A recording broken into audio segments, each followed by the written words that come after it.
बड़दिन बुली आसिथिबा बंगीय पर्यटक गाड़ी दुर्घटना होईछि।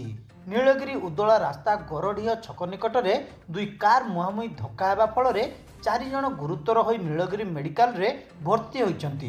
दुई जनकर अवस्था गुरुतर थिबारु सेमानकु बालेश्वर मुख्य चिकित्सालय को स्थानांतर करा जाइछि।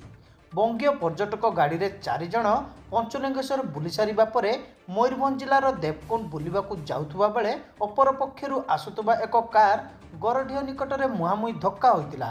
घटनास्थल में मोट चार जण गुरुतर होइतिबा बेले नीलगिरी मेडिकल रे दुई जण भर्ती होइछन्ति। दुई जनकर अवस्था संकटपूर्ण होइतिला, तेणु तांकु संगे संगे बालेश्वर को स्थानांतर करा जाइतिला। तेबे रास्तार अवस्था अत्यधिक शोचनीय होई पड़ितिबा बेले दीर्घ 15 दिन मध्य दुईटी जीवन दुर्घटना लिभिलाणी।